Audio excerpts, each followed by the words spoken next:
জয় শ্রী রাধে কৃষ্ণ। প্রিয় ভক্তরা, এই দিব্য বাণী শুরু করার আগে আসুন এক মুহূর্তের জন্য আমাদের মনকে শান্ত করি। চোখ বন্ধ করুন এবং হৃদয় থেকে ডাকুন, হে শ্রীকৃষ্ণ। যারা এই পবিত্র বার্তা শুনছেন তাদের জীবনে আপনার প্রেম, আপনার কৃপা সর্বদা থাকুক। আপনি তাদের সমস্যাগুলি সমাধান করুন এবং তাদের পথে ভক্তির আলো ছড়িয়ে দিন। ভিডিও শোনার আগে নিচের কমেন্টে আপনার ভক্তি প্রকাশ করে শুধু দুটি শব্দ লিখুন, রাধে রাধে। যখন এই দুটি শব্দ একসাথে প্রবাহিত হয় তখন এক অদ্ভুত শক্তি জন্ম নেয়। সেই শক্তি সরাসরি শ্রীকৃষ্ণের কাছে পৌঁছায়। আর আপনি যদি প্রথমবারের মতো আমাদের জয় শ্রীকৃষ্ণ। কখনো কখনো মনে হয় না যেন জীবন হাতের মুঠো থেকে পিছলে যাচ্ছে, যেন সব কিছু করার পরেও কিছু একটা অপূর্ণ রয়ে গেছে। মন অস্থির থাকে, হৃদয়ে বিষণ্ণতা থাকে এবং এক গভীর শূন্যতা অনুভব হয়। এমন সময় দূর থেকে একটি আওয়াজ আসে, আমি তো আছি, তুমি একা নও। এই আওয়াজ অন্য কারো নয়, স্বয়ং ভগবান শ্রীকৃষ্ণের। আমাদের সবার জীবনে এমন একটি মুহূর্ত আসে যখন আমরা বুঝতে পারি না কি সঠিক, কি ভুল, কে আপন, কে পর, কোন পথে চলব, কি সিদ্ধান্ত নেব। এমন এক মুহূর্তে অর্জুনও কুরুক্ষেত্রের যুদ্ধভূমিতে দাঁড়িয়েছিলেন, কিন্তু মনের যুদ্ধ ছিল তার চেয়েও বড়। তার সামনে দাঁড়িয়েছিলেন তার আপনজন, ভাই, গুরু, আত্মীয় স্বজন, আর তাকে তাদের উপরেই ধনুক চালাতে হয়েছিল। তিনি কাঁপছিলেন, চোখ থেকে জল ঝরছিল, শরীর থেকে শক্তি চলে গিয়েছিল। তখনই শ্রীকৃষ্ণ তাকে দেখে শান্ত স্বরে বললেন, অর্জুন, তুমি এমন সব বিষয় নিয়ে শোক করছো যার জন্য শোক করা উচিত নয়। সেই বাক্যটি কেবল অর্জুনের জন্য ছিল না, সেটি ছিল আমাদের জন্য, আপনার জন্য, আমার জন্য। জীবনের কোনো না কোনো মোড়ে যারা ভেঙে পড়েন তাদের প্রত্যেকের জন্য। এখান থেকেই গীতার প্রথম অমর বাণী শুরু হয়, যা নশ্বর তার জন্য দুঃখ করো না, যা অমর সেটাই তুমি। শ্রীকৃষ্ণ বলেন, তুমি শরীর নও, তুমি আত্মা, আর আত্মা কখনো নষ্ট হয় না। আজ আপনি যা কিছু হারিয়েছেন, অর্থ, নাম, সম্পর্ক, সম্মান, সে সবই শরীরের সাথে জড়িত জিনিস, কিন্তু আপনার সত্য সে কখনো মরে না। একবার এক যুবক আমার কাছে এসেছিল। সে খুব দুঃখী ছিল। তার চাকরি চলে গিয়েছিল, প্রেমিকা তাকে ছেড়ে চলে গিয়েছিল এবং সে পুরোপুরি ভেঙে পড়েছিল। সে বলল, এখন বাঁচার কোনো কারণ নেই। আমি তাকে জিজ্ঞেস করলাম, তুমি কি এখনো শ্বাস নিচ্ছ? সে বলল, হ্যাঁ। আমি বললাম, তাহলে সব কিছু শেষ হয়ে যায়নি। ভগবান শ্রীকৃষ্ণ তাই বলেন, তুমি বেঁচে আছো, তার মানে তুমি এখনো যাত্রাপথে আছো, তুমি এখনো কর্ম করতে পারো। যাকে তুমি হারিয়েছ সে যদি সত্যিই তোমার থাকতো তাহলে সে কখনো যেত না। আর যে চলে গেছে সে হয়তো তোমার পথ থেকে সরে গেছে যাতে তুমি এগিয়ে যেতে পারো। আমরা প্রায়শই জিনিসের সাথে জড়িয়ে পড়ি, সম্পর্ক, চাকরি, পরিচয়, আর যখন সেগুলো আমাদের কাছ থেকে কেড়ে নেওয়া হয় তখন মনে হয় সব কিছু শেষ হয়ে গেছে। কিন্তু শ্রীকৃষ্ণ বলেন, এসবই ক্ষণিকের। তোমার প্রকৃত রূপকে চেনো, যা আত্মা, যা অনন্ত। জীবনের প্রতিটি দুঃখ, প্রতিটি কষ্ট এই ভুল থেকেই আসে যে আমরা নিজেদেরকে এই শরীর এবং এর জিনিসপত্রের সাথে সংযুক্ত করি। তখন অর্জুন ভীতু হয়ে জিজ্ঞেস করে, যদি যুদ্ধ করতে গিয়ে আমি হেরে যাই তাহলে কি হবে? তখন শ্রীকৃষ্ণ হাসেন এবং বলেন, তোমার কর্ম করার অধিকার আছে, ফলে নয়। এটি গীতার দ্বিতীয় অমর অনুপ্রেরণা। কর্ম করো, কিন্তু ফলের চিন্তা করো না। আজ আমরা যা কিছু করি তার পেছনে কোনো প্রত্যাশা থাকে।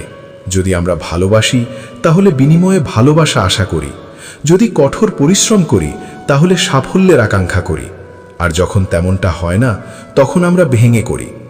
শ্রীকৃষ্ণ আমাদের শেখান, তুমি শুধু তোমার কর্তব্য পালন করো, সাফল্য ব্যর্থতা আমার চিন্তা। একজন দরিদ্র কৃষককে দেখুন, সে মাঠে বীজ বপন করে। সে জানে যে বৃষ্টি হবে কিনা তা তার হাতে নেই, তবুও সে প্রতি বছর কঠোর পরিশ্রম করে। কেন? কারণ সে তার অংশের কর্ম জানে। ফল কাকে দিতে হবে এটা উপরওয়ালার কাজ। আমি একবার একজন স্কুল শিক্ষিকাকে জিজ্ঞেস করেছিলাম, আপনি এত বছর ধরে পড়াচ্ছেন বেশি অর্থ বা সম্মান ছাড়াই কেন? তিনি বললেন, কারণ এটা আমার ধর্ম।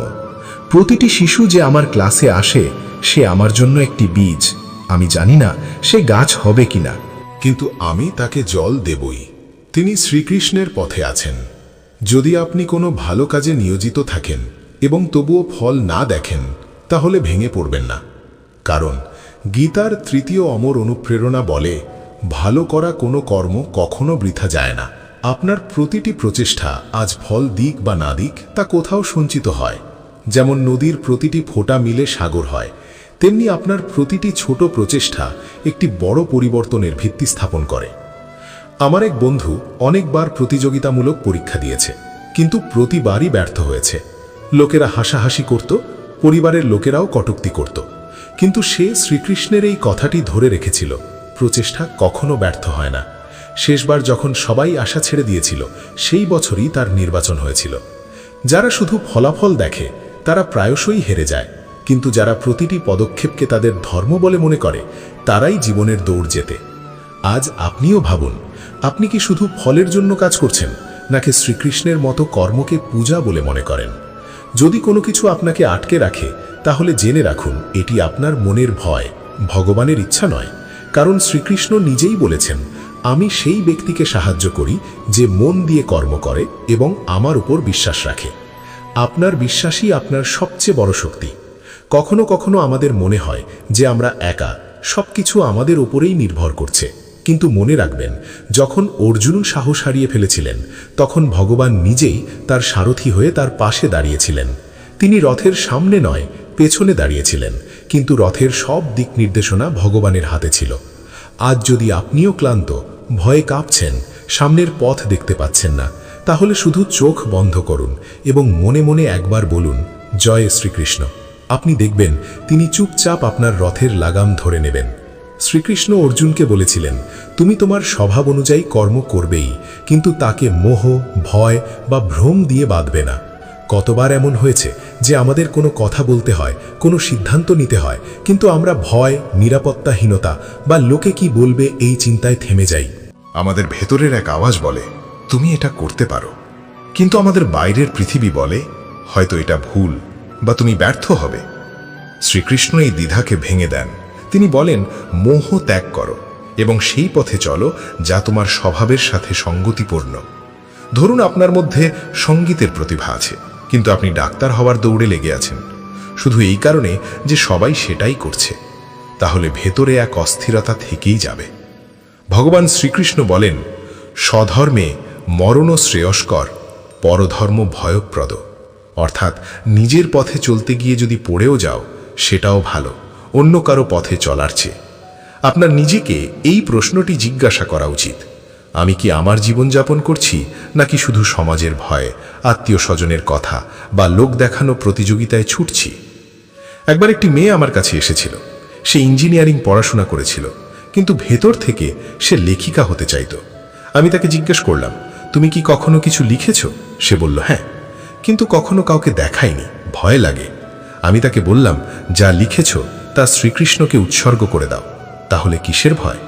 আজ সে প্রতিদিন লেখে। তার না অর্থের চিন্তা আছে, না নামের, কারণ এখন সে সেই পথে আছে যা তার স্বভাব। শ্রীকৃষ্ণের চতুর্থ অমর প্রেরণা এটাই, স্বধর্মকে চেনো এবং নির্ভয় সেই পথে চলো। প্রতিবার যখন তুমি ভয় পাও, মোহে পড়ো বা ভ্রমে পড়ো, তখন নিজেকে বলো, ভগবান শ্রীকৃষ্ণ বলেছেন, ভয়কে পুষো না, তুমি যেটা করো তাই তোমার সত্য। এবার কথা বলি পঞ্চম প্রেরণা নিয়ে, যা হয়তো সবচেয়ে কঠিন কিন্তু সবচেয়ে পবিত্র। তুমি সব কিছু আমাকে অর্পণ করে দাও। শ্রীকৃষ্ণ বলেছেন, তুমি যা কিছু করো, যা কিছু খাও, যা কিছু দাও, যে কোনো তপস্যা করো, তা সবই আমাকে অর্পণ করে দাও। এবার ভাবুন, যদি আপনি প্রতিটি কর্ম, প্রতিটি চিন্তা, প্রতিটি কাজ ভগবানকে উৎসর্গ করেন, তাহলে কি আপনি ভুল কিছু করতে পারবেন? যদি আপনাকে কাউকে ধোঁকা দিতে হয় এবং সেই কাজ শ্রীকৃষ্ণকে অর্পণ করতে হয়, তাহলে কি আপনি করবেন? যদি আপনি কিছু চুরি করতে চান এবং তা ভগবানকে উৎসর্গ করতে হয়, তাহলে কি করবেন? তাই শ্রীকৃষ্ণ আমাদের একটি রহস্য বলে দেন, তোমার কর্মগুলোকে আমার করে দাও, তাহলে পাপ ও পুণ্য থেকে মুক্ত হয়ে যাবে। কত সরল এবং কত গভীর এই উপদেশ।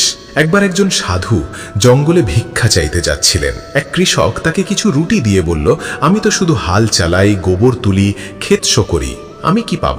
সাধু হেসে বললেন, যদি তুমি হাল চালানোর সময়ও বলো যে হে কৃষ্ণ, এই সেবা তোমার, তাহলে তোমার প্রতিটি ঘাম ও পূজা হয়ে যাবে। জীবনের প্রতিটি কাজ, তার রান্না করা হোক, পড়াশোনা করা হোক, ব্যবসা করা হোক, যদি সেই অনুভূতি দিয়ে শ্রীকৃষ্ণকে উৎসর্গ করা হয়, তাহলে তা সাধনায় পরিণত হয়। এখন আপনি ভাবুন, আপনি প্রতিদিন যে কাজগুলো করেন তাতে কি শ্রীকৃষ্ণকে স্মরণ করেন?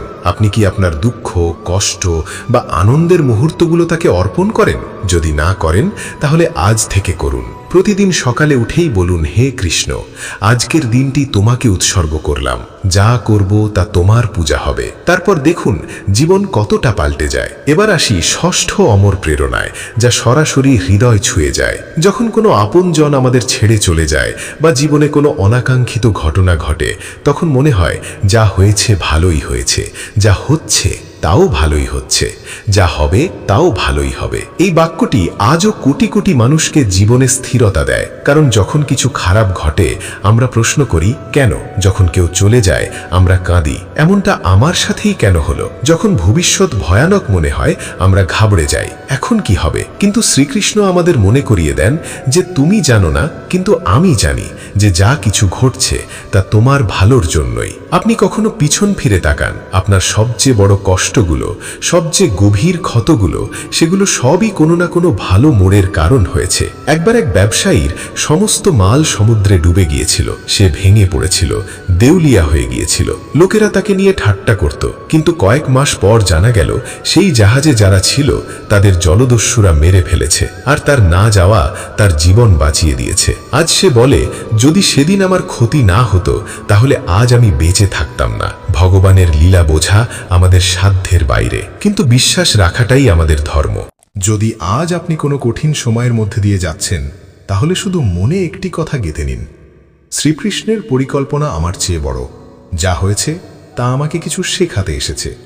শান্ত থাকুন, ধৈর্য ধরুন এবং শ্রীকৃষ্ণের নাম জপতে থাকুন। শ্রীকৃষ্ণের এই ষষ্ঠ অমর প্রেরণা সব কিছু তাঁর ইচ্ছা অনুযায়ী হচ্ছে, যা আমাদের জন্য উপযুক্ত। আপনার জীবনে সহনশীলতা, বিশ্বাস এবং শান্তি এনে দেয়। আজ আপনি এই অংশে যা শুনলেন তা কেবল শব্দ নয়, বরং একটি যাত্রা, নিজের গভীরে উঁকি দেওয়ার, নিজের সত্যকে চিনতে পারার এবং ভগবান শ্রীকৃষ্ণের প্রতি সম্পূর্ণ সমর্পণের। কখনো কখনো আমরা ভাবি, এত কথা তো ঠিকই, কিন্তু এগুলো করতে পারা সহজ নয়। তাহলে মনে রাখবেন, অর্জুনও ঠিক এটাই বলছিলেন, কিন্তু যখন তিনি চোখ বন্ধ করে শ্রীকৃষ্ণের কথায় বিশ্বাস করলেন, তখন যুদ্ধ কেবল বাইরে নয়, ভেতরেও যেতে হলো। শুরু করি আজকের সপ্তম অমর প্রেরণা দিয়ে, মৌনী বন্ধু আর মৌনী শত্রু। যখন অর্জুন যুদ্ধ থেকে পালাতে চাইছিলেন, যখন তার মন বিচলিত হচ্ছিল, তখন শ্রীকৃষ্ণ বলেছিলেন, উদ্ধারে দাতমানা আত্মানাং নাতমানাং অবসাদেত, আত্মৈবা হ্যাত্মানো বন্ধু আত্মৈবা রিপুর আত্মানাহা। যার অর্থ, তুমি তোমার বন্ধু আর তুমিই তোমার শত্রু। এবার একটু থামুন এবং ভাবুন, কতবার আপনি নিজের সাথেই যুদ্ধ করেছেন যখন অন্য কেউ ছিল না? একজন সাধু হেসে বলেছিলেন, আমি একা নই, আমার মন আমার সাথে থাকে, তাই আমি কখনো একা পড়ি না।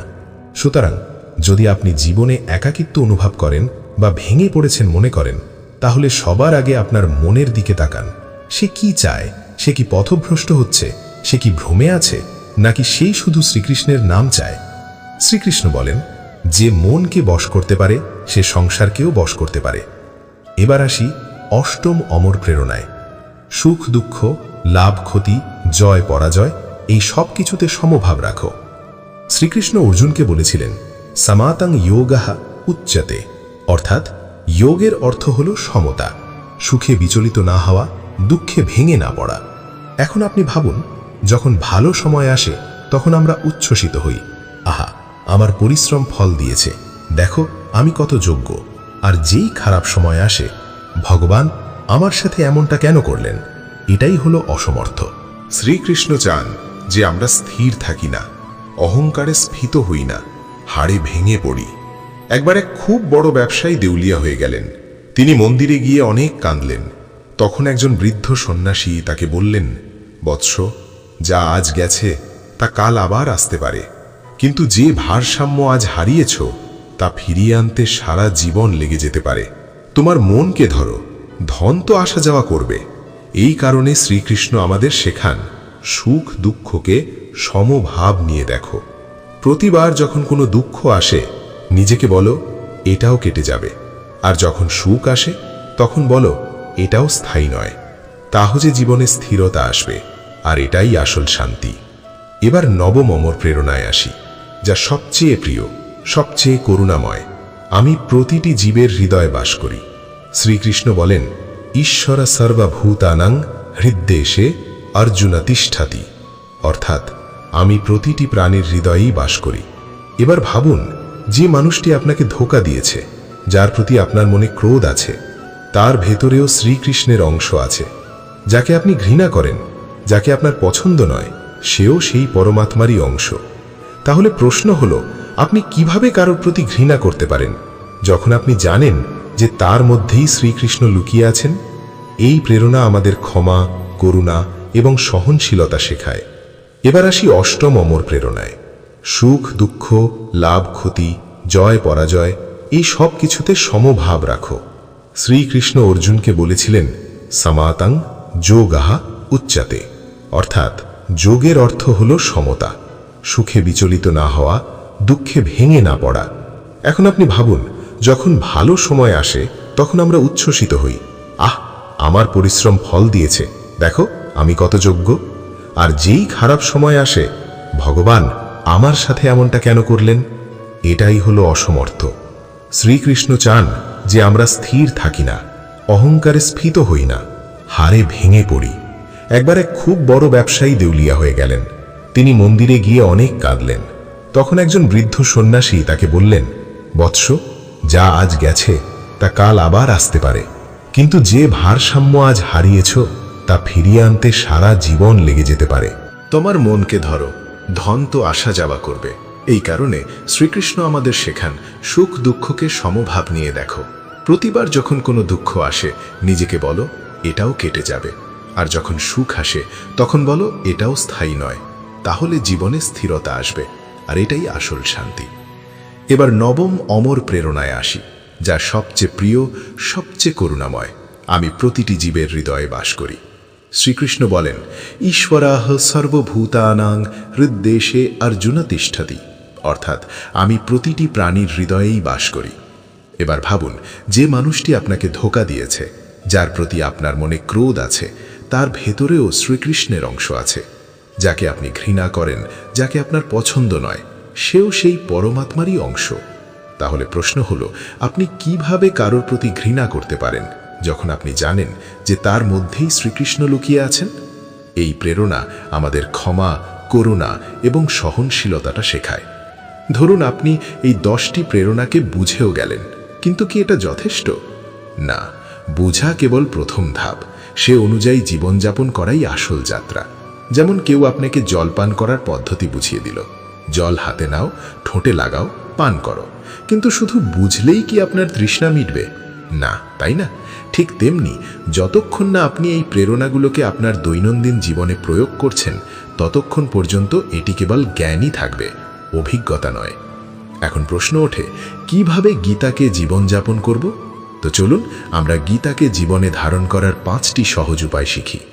প্রথম উপায়, প্রতিদিন সকালে একটি শ্লোক, একটি চিন্তা। প্রতিদিন সকালে যেমন আপনি চা পান করেন, তেমনি একটি শ্লোক পড়ুন, বেশি নয়, শুধু একটি। আর সারা দিন সেই একটি শ্লোকই মনে মনে পুনরাবৃত্তি করুন। ধরুন আপনি এই শ্লোকটি নিলেন, কর্মণ্যেবধিকারস্তে মা ফলেষু কদাচনা। তাহলে যখন আপনি অফিসে যাচ্ছেন, মনে মনে এটাই পুনরাবৃত্তি করুন, আমাকে শুধু নিজের কাজ করতে হবে, ফলের চিন্তা নয়। যখন আপনি শিশুকে পড়াচ্ছেন, এটাই পুনরাবৃত্তি করুন, কর্ম করো, ফলের আশা ছেড়ে দাও। যখন আপনি কোনো সম্পর্ক টিকিয়ে রাখছেন, এটাই ভাবুন, আমি আমার ভালোবাসা দেব, সামনের জন কেমন প্রতিক্রিয়া দেবে তার চিন্তা নয়। আপনি দেখবেন একটি শ্লোকই দিনের প্রতিটি কাজে রং ভরিয়ে দেবে। দ্বিতীয় উপায়, প্রতিটি সংঘাতে শ্রীকৃষ্ণ কি করতেন তা জিজ্ঞাসা করুন। যখন মন অস্থির হয়ে যায়, যখন রাগ আসে, যখন হতাশা ঘিরে ধরে, তখন এক মুহূর্ত থামুন এবং নিজেকে জিজ্ঞাসা করুন, যদি আমার জায়গায় শ্রীকৃষ্ণ থাকতেন তাহলে কি করতেন? আপনি উত্তর পাবেন। কখনো নীরব থাকতেন, কখনো প্রেম দিয়ে বলতেন, কখনো যুদ্ধও করতেন, কিন্তু প্রতিবার ধর্ম এবং করুণার সাথে। শ্রীকৃষ্ণ কোনো ঐক্যরূপ ছিলেন না। তিনি কখনো রণচণ্ডী হয়েছিলেন, কখনো অর্জুনের সারথি। তিনি কখনো হেসেছেন, কখনো ক্রুদ্ধ হয়েছেন, কিন্তু প্রতিবার তিনি সেটাই করেছেন যা সময়ের সাথে সঙ্গতিপূর্ণ ধর্ম ছিল। তাই যখনই বিভ্রান্তি হবে, শুধু শ্রীকৃষ্ণ কি করতেন এতটুকুই জিজ্ঞাসা করুন। তৃতীয় উপায়, প্রতিদিন রাতে আত্মপরীক্ষা। রাতে ঘুমানোর আগে নিজেকে একটি প্রশ্ন জিজ্ঞাসা করুন, আমি কি আজ গীতার একটিও সূত্র জীবনযাপন করেছি? হতে পারে আপনি আজ কাউকে ক্ষমা করেছেন, তাহলে আপনি সমত্বের অনুশীলন করেছেন। অথবা আপনি কোনো সিদ্ধান্তে অন্যের ভালো চিন্তা করেছেন, তাহলে আপনি স্বধর্ম পালন করেছেন। অথবা আপনি কোনো কটু কথার জবাব শান্তভাবে দিয়েছেন, তাহলে আপনি মনকে বন্ধু বানিয়ে নিয়েছেন। প্রতিদিন রাতেই আত্মপরীক্ষা আপনাকে ধীরে ধীরে জ্ঞান থেকে অভিজ্ঞতার দিকে নিয়ে যাবে। চতুর্থ উপায়, শ্রীকৃষ্ণের সাথে বন্ধুত্ব করুন, দূরত্ব নয়। অনেক লোক শ্রীকৃষ্ণকে শুধু মন্দিরে মানে, সেখানে ঘণ্টা বাজিয়ে চলে যায়। কিন্তু শ্রীকৃষ্ণ মন্দিরে নন, আপনার ভেতরে আছেন। তাকে আপনার সখা মনে করুন, ঠিক যেমন অর্জুন মনে করতেন। প্রতিদিন তার সাথে কথা বলুন, কৃষ্ণ আজ দিনটি ভালো গেল, কৃষ্ণ আজ মন পথভ্রষ্ট হয়ে গিয়েছিল, সামলে নিও, কৃষ্ণ তোমার সাথে কথা বলতে ভালো লাগে। শুরুতে মনে হবে আপনি নিজের সাথে কথা বলছেন, কিন্তু ধীরে ধীরে আপনি অনুভব করবেন আপনি বলছেন না, কোনো উত্তরও আসছে। আর সেটাই হবে সেই কথোপকথন যা গীতার তার মূল, ভগবান এবং আত্মার জীবন্ত কথোপকথন। পঞ্চম উপায়, অন্যদেরকেও অনুপ্রেরণা দিন। যে অমৃত আপনি পান করেছেন তা অন্যদের কাছে পৌঁছান। আপনার সন্তানদের, আপনার বন্ধুদের, কোনো অভাবী ব্যক্তিকে এই 10টি প্রেরণার মধ্যে একটিও ভাগ করে দিন। যদি কেউ দুঃখী হয়, তাহলে তাকে বলুন, তুমি শুধু কর্ম করো, ফলের চিন্তা করো না। যদি কেউ নিজের কাছে হেরে যায়, তাহলে তাকে বলুন, তুমি তোমার বন্ধু, তুমিই শত্রু। যদি কেউ সম্পর্কে জড়িয়ে থাকে, তাহলে বলুন, প্রতিটি প্রাণীতে শ্রীকৃষ্ণের বাস আছে, ক্ষমা করে দাও। আপনি দেখবেন গীতার জ্ঞান যেমন যেমন আপনি বিতরণ করতে থাকবেন, তেমন তেমনই তা আপনার গভীরে আরও গভীরভাবে বসতি স্থাপন করবে। এবার একটু থামুন। এই 5টি উপায় জীবনে প্রয়োগ করার কল্পনা করুন। সকালে একটি শ্লোক, সারাদিন মনন, দুপুরে কোনো জটিলতা হলে শ্রীকৃষ্ণকে জিজ্ঞাসা করা, রাতে আত্মপরীক্ষা, প্রতিদিন তার সাথে কথোপকথন, এবং কখনো কখনো অন্যদেরকে এই অমৃত বিতরণ করা। এটা কি জীবন বদলে দেবে না? আপনার চলা, আপনার চিন্তা, আপনার দৃষ্টি সবকিছু কি শ্রীকৃষ্ণময় হয়ে উঠবে না? এটাই হলো গীতাকে জীবন যাপন করা। আর মনে রাখবেন, গীতা শুধু যুদ্ধের ময়দানের জন্য নয়, এটা সেই সব জায়গার জন্য যেখানে আপনার ভেতরে এক অর্জুন সাহস হারায় এবং এক শ্রীকৃষ্ণ আপনাকে সামলাতে আসে। তাই আজ থেকে গীতাকে শুধু একটি বইয়ের মতো রাখবেন না, এটিকে হৃদয়ের গভীরে নামিয়ে আনুন। এটি আপনার পথ প্রদর্শক হবে, আপনার রক্ষক হবে। আমরা এখন শেষ অংশে পৌঁছেছি, সেই প্রান্তে যেখানে এ পর্যন্ত সমস্ত প্রেরণা, সমস্ত অনুভূতি এবং শ্রীকৃষ্ণের সমস্ত বাণী এক জায়গায় এসে থেমে যায়, আমাদের ভেতরে। আপনি এতদূর এসেছেন, এর অর্থ হলো আপনার মনে কেবল প্রশ্ন নেই, এখন সেখানে উত্তরও অনুরণিত হতে শুরু করেছে। এই শেষ অংশে আমরা আলোচনা করব কিভাবে সেই 10টি অমর প্রেরণা স্থায়ী করা যায়, যাতে জীবনের প্রতিটি ধাপে শ্রীকৃষ্ণ আমাদের সাথে থাকেন। আর এখান থেকেই শুরু হয় সবচেয়ে গভীর কথা। অনেক লোক বলে, আমি গীতা পড়েছি, বুঝেছিও, কিন্তু তবুও জীবন পাল্টায়নি। শ্রীকৃষ্ণ এর উত্তর আগেই দিয়ে দিয়েছেন, শ্রদ্ধাবান লাভাতে জ্ঞানম। যার শ্রদ্ধা আছে সেই জ্ঞানকে নিজের জীবনে ধারণ করতে পারে। এখানে শ্রদ্ধার অর্থ শুধু ধর্মীয় বিশ্বাস নয়, শ্রদ্ধার অর্থ হলো যখন মন বিচলিত হয় তখনও গীতার কথায় অবিচল থাকা, যখন পথ দেখা যায় না তখনও শ্রীকৃষ্ণের সিদ্ধান্তে বিশ্বাস রাখা। এই শ্রদ্ধাই সেই ভিত্তি যার ওপর গীতার প্রাসাদ দাঁড়িয়ে আছে। এখন চলুন আমরা সেই 5টি জীবন পরিবর্তনকারী সূত্র নিয়ে কথা বলি, যা এই 10টি প্রেরণাকে স্থায়ী করবে। প্রথম সূত্র, যা ঘটছে তা ঘটতেই হতো। আপনি গীতা থেকে শিখেছেন, মা ফলেষু কাদাচানা, ফলের চিন্তা করো না। কিন্তু যখন মন দুঃখী হয়, যখন আমাদের ক্ষতি হয়, তখন এই প্রেরণায় অটল থাকা কঠিন হয়ে পড়ে। এমন সময় শ্রীকৃষ্ণ মনে করিয়ে দেন, যা কিছু তোমার সাথে ঘটছে তা কাকতলীয় নয়, সংস্কার এবং সময়ের ফল। আজ যদি বৃষ্টি হয়, তাহলে এরপর রোদও আসবে। আজ যদি মন ভারাক্রান্ত থাকে, তাহলে কাল তা হালকাও হবে, কারণ পরিবর্তনই জীবন। তাই প্রতিটি দুঃখে বলুন, শ্রীকৃষ্ণ, যা ঘটছে তা আমি মেনে নিচ্ছি, কারণ তোমার পরিকল্পনা আমার চেয়ে বড়। দ্বিতীয় সূত্র, নিজেকে শক্তিশালী করো, অন্যদের নিয়ন্ত্রণ নয়। শ্রীকৃষ্ণ বলেন, উদ্ধারেদ আত্মানাম আত্মানাং নাত্মানব সাদায়েতা। তুমিই নিজের উদ্ধার করতে পারো। পৃথিবী বদলানোর চেষ্টা করো না, নিজেকে এত শক্তিশালী করো যে পৃথিবী তোমার কিছুই খারাপ করতে না পারে। তোমার কাছে নিজের চিন্তা বদলানোর, নিজের দৃষ্টিভঙ্গি বদলানোর, নিজের কর্ম বেছে নেওয়ার শক্তি আছে। এটাই গীতার আত্মা, নিজের ওপর মনোযোগ, নিজের ওপর কাজ। তৃতীয় সূত্র, সংঘাত থেকে পালানো নয়, হেসে মোকাবিলা করা। অর্জুন যুদ্ধ থেকে পালাতে চেয়েছিলেন। তিনি বলেছিলেন, আমি যুদ্ধ করব না। শ্রীকৃষ্ণ কি করেছিলেন?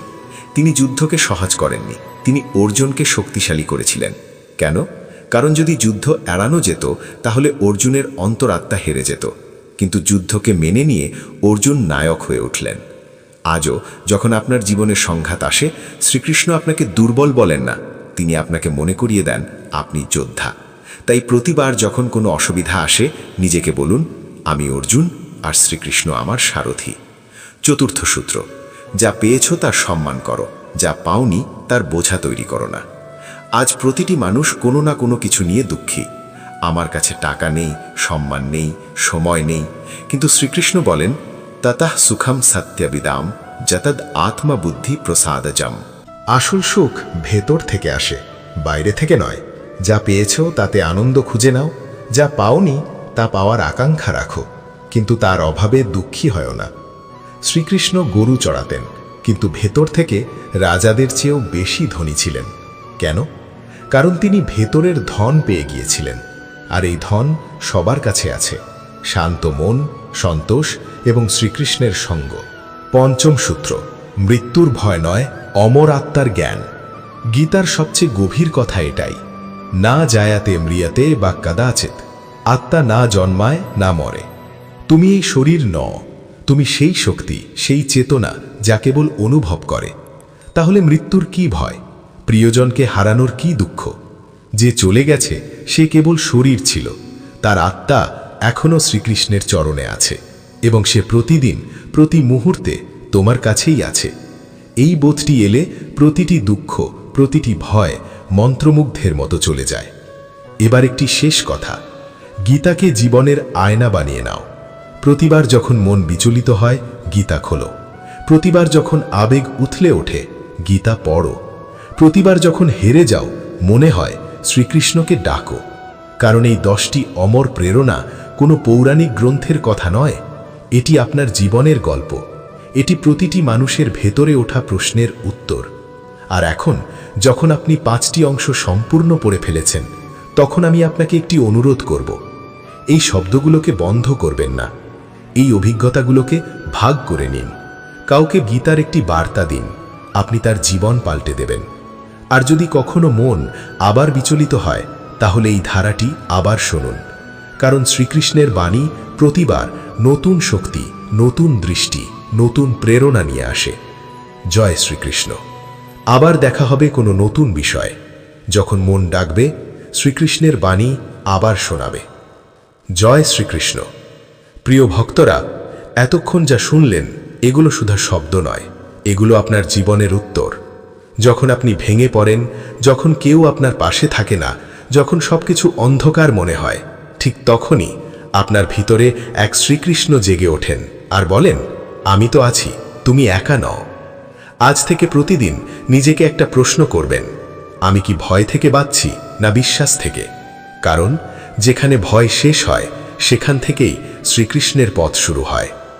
যদি এই বাণী আপনার হৃদয় ছুঁয়ে থাকে, তাহলে এখনই কমেন্টে লিখুন, রাধে রাধে।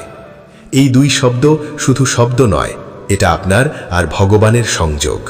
আর যদি চান আপনার জীবনে শান্তি, শক্তি আর সঠিক পথ আসুক, তাহলে এই চ্যানেলটিকে সাবস্ক্রাইব করুন। কারণ এখানে শুধু ভিডিও নয়, এখানে আপনার জীবনের দিশা লুকিয়ে আছে।